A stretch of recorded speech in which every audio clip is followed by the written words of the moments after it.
Pour moi, Léna Situation, c'est la pop culture par excellence. Ce sont ces influenceurs qui viennent nous dire quoi regarder, où aller, quel podcast écouter, etc. Alors, je m'appelle Quentin Zution et je suis auteur et dessinateur de bande dessinée. J'ai sorti mon dernier livre en septembre qui s'appelle Sage et qui parle grosso merdo d'anxiété, de santé mentale et d'acceptation de soi, d'homophobie intériorisée et énormément de ma mère.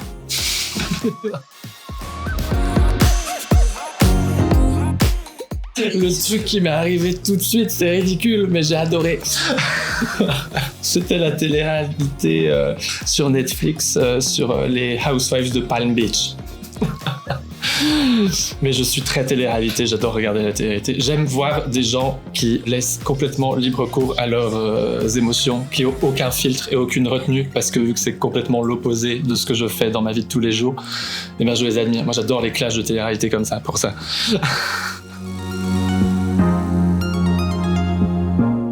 Actuellement,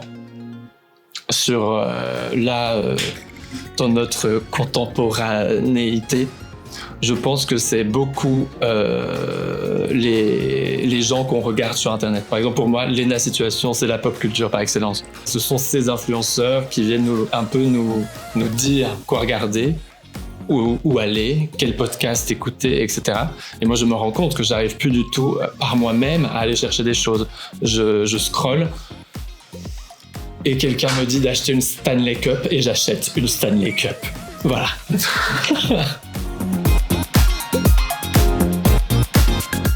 Et ben je suis très content parce que c'est la première fois qu'on m'invite, alors que j'avais déjà fait de Super Média avant, donc bon... mais bon, mieux vaut tard que jamais.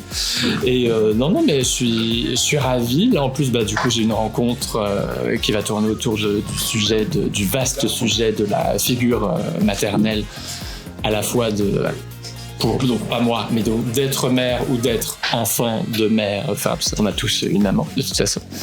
Et je pense que ça va être intéressant justement d'avoir tous ces points de vue différents. Et je pense qu'en plus c'est bien de m'avoir invité maintenant après 3 ans de thérapie.